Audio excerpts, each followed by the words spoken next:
Hi everybody, so coming back from the long night of the startups in Berlin, I thought I'd present to you a few. 70 startups were lined up, as you can see here. I chose 17 that I'd like to present to you. I'm going to do it as fast and efficient as possible. So how did the event go? It was one venue where each startup got a place where a little table where they could present themselves, and you could walk up to them and ask them about what they're doing. This is all funded by the Telekom, and startups had to apply, and the winners, the 70 winners, were allowed to present themselves for free. Okay, we'll start alphabetically, almost completely alphabetically. The first one is one from Austria, Abalo. It's an app that you can download, and you can choose a commercial or an ad that you want to have on your lock screen. And per month you can get up to 15 euros because of installing the ad on your phone. This is currently only for Android, but they want to also expand into iPhone, which is difficult because the iPhone interface is not so easily editable. I don't know if they can make it. I thought, nice idea. This is actually how you could lower the costs of your monthly phone payments. Definitely going to do it if I get an Android phone. Next one is Blockfoster. What they do is they easily allow you to embed commercial ads on your website. So you monetize by having them on your website, and I guess measured by the number of viewers or the number of clicks onto the ad, you earn with your blog. Nice idea, very, very simple. That's the one thing that really got me convinced that this could work, because it's so easy to introduce ads on your blog. The next one is EdU. It's an intranet for schools where teachers can post tasks or files to download for the students, and students can interact, chat, and they're constantly expanding their applications. And they've already launched in 17 schools, and they say that the costs for running the system for school is €1 per year per student, so extremely cheap. Yeah, the guys have been developing this thing for 2 years, and they launched it, and it seems to be very successful. And all of the Snowden and NSA uncoverings actually got them a lot of popularity, because their servers are based in Hanover and not in the US, so it's all about security with these guys. Next up is Food.de. All they do is they shop for you and bring the food to your home. They've been expanding a lot and are now going into France, I believe. Big name, already very well established. A smaller version of it is HelloFresh.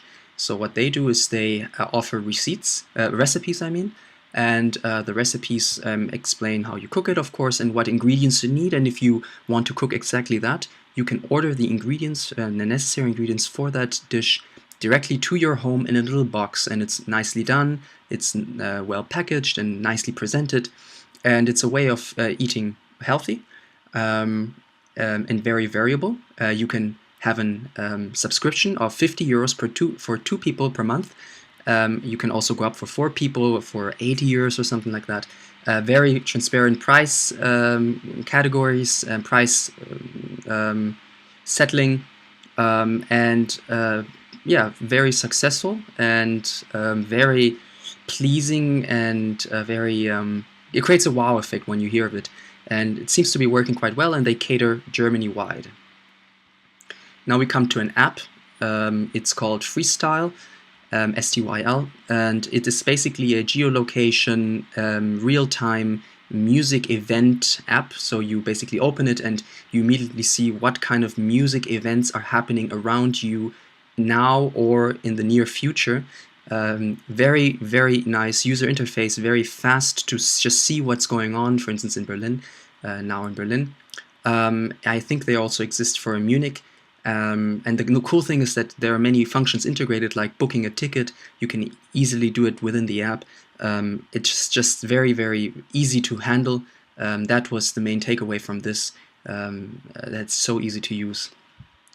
Now we come to Get to Play, an online high professional music tutorial website for guitar and soon also for piano. You have here multiple cameras that depict the different areas, parts of learning how to play. So very interesting. You can loop a certain part of the video. You can run it in different speeds, and I think there are also subtitles.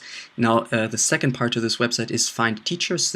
So they are a platform for teachers and students to meet, and these two partners settled their own prices for online music lessons. Interesting, very young. We'll see how it goes. Okay, Pressekompass, also very young. Nice idea. The idea is that currently you have freelancers, journalists working for the Pressekompass. They read one article to a specific topic per day, and they write a short summary. Like you can see, let's go to Rubriken, Politik, and go to here, something about Seehofer and the CSU in Bayern. And what you have here is the so-called compass. It has 2 dimensions, and they can be defined as the website wants to. In this case, that Seehofer's success will actually help Merkel, or that it will create problems. And there will be a grand coalition, and there will be a black-yellow coalition, and people can give their opinions by placing a dot. And also the individual newspapers and their opinions are depicted as well here, so you can see an opinion landscape. And here you can see short summaries of the articles to that topic from the different news websites, all done by the journalist freelancers. You can join them, and they hope to also have a monetary incentive for their journalists in the future. High potential. Imagine you could have this for any topic. This would be amazing because it gives you a more varied, deeper insight into a topic rather than only from one news company. That's a very, very nice concept. The problem is just how do you monetize from this? You would have to introduce some kind of paid subscriptions, but we'll see. PayEleven, it's a very, very simple idea and very, very successful. They started 1.5 years ago, and they already have 90 employees. Basically, it's just a credit card reading system that connects to your mobile phone via Bluetooth. And so that means that you can do transactions with credit cards on the go. You don't need to be hooked up to any system like in a supermarket. You are independent of your location. They charge 2.75% per transaction, and they're heavily expanding now into, I think they said, India, Brazil, and Russia. And yeah, it's a booming market, and there are many competitors, and I think it's just about expanding as fast as possible right now. This shows you how simple ideas can generate a large impact very, very fast. Rebuy. Now we come to the world of second-hand purchases and selling. Rebuy is a platform where you can sell and buy second-hand things. They have a giant storage. The idea behind this is following: you move out, you have a lot of things you want to get rid of. Instead of having to go to eBay and communicate with so many different buyers on eBay individually and sending them individually, they say, put it all in a box, index it, we'll have a fixed price depending on the average price of that product on the internet, and we'll buy everything from you. And then we'll redistribute it so that we can make a profit of it. So it's a very clean way of getting rid of your stuff. The other nice thing about this is that you have a quality guarantee. Right? You would never buy an iPhone or, I don't know, some kind of electronic wear on eBay because you don't know if you can trust that guy on the other side that's selling to you. But these guys, they actually make an inventory check and they see how the quality is, and depending on that, they can actually, they also on iPads, for instance, they're now also doing iPads, they introduce a new guarantee, so you can buy electronic devices with guarantees as well. And you can be then assured that actually the quality is guaranteed. A very nice idea to second-hand purchases.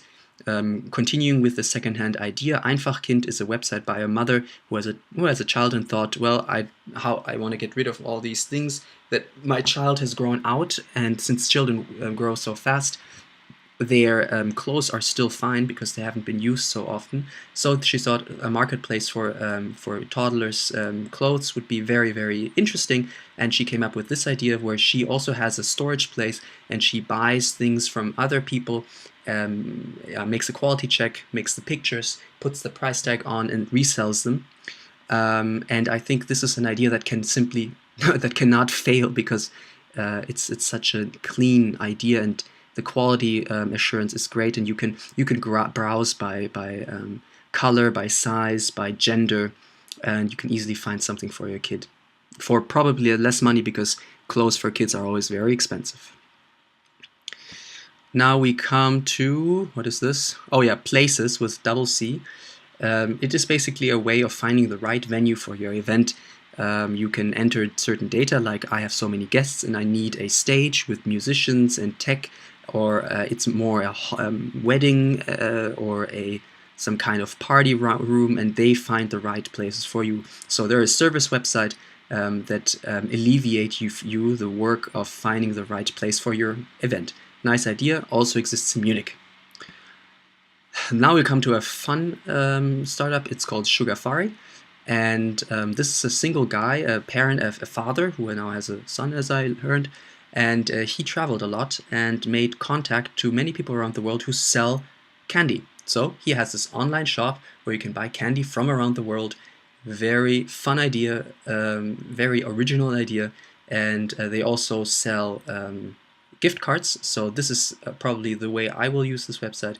If you have some friend who's really into candy, or maybe you might want to consider using this platform to learn about the different sweet spots of this world.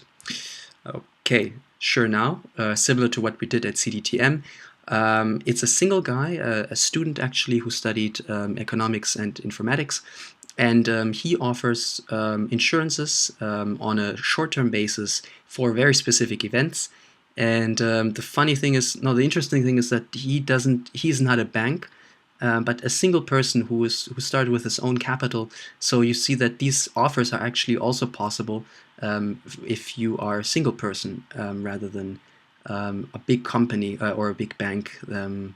I don't know exactly how he does it, but he seemed very confident and knowledgeable with regards to statistics, numbers, and very confident this idea would actually work.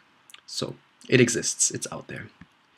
Now, Trusstic is a spin-off from the Telecom, from T-Labs, and the guys were actually IT guys, or about 30, 40 years old, more than 40-year-old guys, very, very techy, a lot of experience, and they work now 2 years on this. Basically what they do is they take your cell phone, they strip away the hardware like an Android, they put their own little kernel in, their core, and then they build Android on top again. The cool thing now is that you can have two Androids, one that is completely locked, where all the information, data that travels in and out of the phone is completely controlled, and it's completely secure and in your control, while a second Android version can then run freely like it was meant to be. Actually, right now they sell, here's a depiction of how it works. You have two Androids, and you have this layer that they basically create that allows you to install two, and a very strong protection that allows you to work securely. These guys worked 2 years on it, and since the costs of the development were so high, they're only selling it to politicians and CEOs right now, because the price right now is about 1,700 euros per device.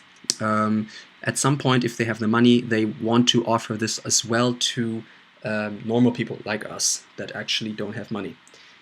Nice idea, especially in the age of privacy issues. Definitely boost. I think they're successful. They seemed very robust. I mean, they have no competition. Think about this. To develop something like this takes probably a lot of knowledge and time, and they did it, and they have no competitors right now. Sabaton, very dynamic guy. his dream is to have a live analysis of TV shows run by the viewers. So imagine you have Sabaton, you watch your TV show, and you immediately rate as you see the movie or the whatever you see. You rate it, you give comments, and you can read about it. So it's an content platform for TV that aims at improving TV by selling the opinion data to the TV companies. They say that the top boxes that current TV stations use in order to assess if the popularity of a certain show is very biased, because they only have about 6,000 boxes, or was it 600? Anyways, both numbers are very small. In order to assess, to extrapolate this onto the German population, which is a not very clean way of doing it. You could do it better like this, and it will also be interesting for the users to see how the popularity of certain TV shows fluctuates. So last but not least, we have SoundCall. This was a lonesome IT guy standing in the corner of the startup event with a neat idea that he developed in his free time. SoundCall is sounds, background noise that you can introduce before picking up a phone. So imagine that you want to call somebody to congratulate them to their birthday. So what you do is you play the sound of happy birthday song, and then you make the call, and so you have nice background music. You could also think about something like being at a party and your boss calls you and expects you to be at work, and you just simply do traffic noise so that you say that actually you are in a traffic jam and you can't get to work on time. So these kind of things are possible with SoundCall. And with that, we have 17 startups.